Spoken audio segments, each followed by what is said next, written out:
fadlan haddaad ku cusub tahay channelkan Shiil Media Group subscribe dheh riix gambaleelka digniinta si aad u aragto markasta oo aan wax cusub soo gelino.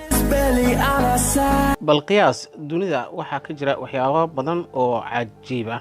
ma u malaynaysaa in qof uu habeen iyo maalin muddo 35 sano ah qaadan karo dhar hal nooc ah? Abu Zakur nin yiraahdo oo 68 jir ah oo ku dhaqan magaalada Aleppo ee dalkaasi Syria ayaa waxa uu noqday nin ku caan baxay midabka hurdiga loo yaqaan yellow kadib markii uu watay dharkaasi muddo 35 sanadood. sheekada ku saabsan ninkaasi reer Aleppo ee dharka hurdiga qaata ayaa waxay bilaabatay 25 bishii Janaayo ee 1963 markii Abu Zakur uu go'aansaday in uu xirto dharka ka samaysan midabka hurdiga oo kaliya, waxaana uu sheegay inta ay sabab u tahay in midabkaasi uu taagan yahay jacayl ama jacayl uu taagan yahay.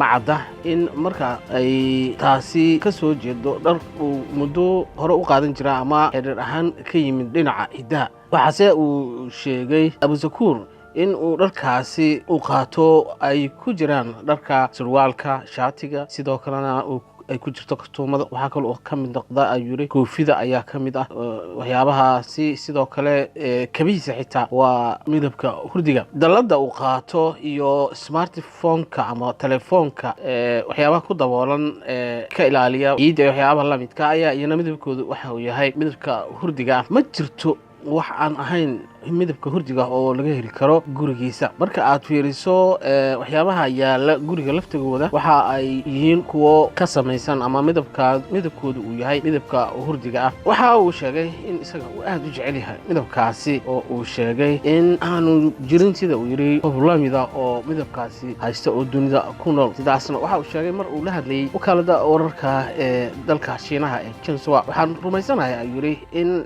dunida ku nooli aan xiran karin midabkaasi muddo 35 sanadood ah, maalin iyo habeen, iyo xitaa hadii guriga uu joogo iyo xitaa hadii uu banaanka u soo baxay intaba. waxa kale oo uu sheegaya in ay ku jiraan waxyaabaha dareenkiisa kicinaya midabkaasi marka uu sito aad u faraxsan yahay. marka aanu sidan dharka midabka hurdiga ahna uu niyadiisu aad u hooseyso ayuu yiri muddo dheer ayaana watay midabkaas. yiri midabkaas hadii aan dharkayga waxyaabaha aan wato aanay ahayn maba ii baxayso ayuu ninkaas sheegay. waxa kale oo uu sheegay in ay aad ula yaabaan dadka dariskiisa ah oo mar walba muddada badan ee uu ka soo horbaxayay ee uu sitay dharkaasi midabka hurdiga leh. waxa uu sheegay in xitaa miiska uu wax ku cuno marada u saaran ay tahay mid hurdi ah. waxa kale oo hurdi ah midabka jijada ama kushiinka, waxyaabaha darbiyada, iyo sidoo kale waxa ah gogosha sariirta Google ayaa waxa uu tahay mid hurdi ah. wax kasta oo agtiisa yaala ayaa waxa ay yihiin kuwo ka samaysan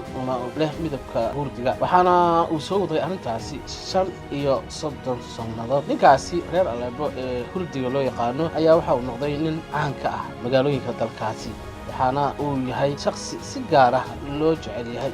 dalkaasi Syria ay dagaaladu ka dhaceen ayaa wax walba laakiin asaga wali waxa uu ku taagan yahay oo uu wataa dharkiisi. dadkuna waxa ay muddadaasi ay aad u soo hadal qaadeen in uu yahay kastoo ay wax badan ka sheegeen waa uu diiday. qaarkood waxay ku tilmaameen inuu yahay nin u shaqeeya kooxaha ISIS-ka loo yaqaano oo si hoose wararka ugu tabiyo. laakiin ninkaas waxa uu sheegay in ay caadooyinka iyo waxyaabaha la sheegayo ay yihiin waxyaabo la doonayo in isaga lagu qalqalgeliyo oo laga bedelo caadada uu leeyahay ee dharkaasi mar walba uu wato. wuxuu yiri marka aan socdo wadooyinka oo aan meelaha dadku ku badan yahay imaado, dadku aad bay ii soo dhaweeyaan, waxaana ay iga qaataan sawirro. sidoo kalena waxa uu sheegay in ay muddo ka qaadato joogsiga dadka uu istaagayo oo uu mar walba salaamayo. waxaana uu sheegay in taa laftigeeda isaga ku abuurayso niyad aad u wanaagsan.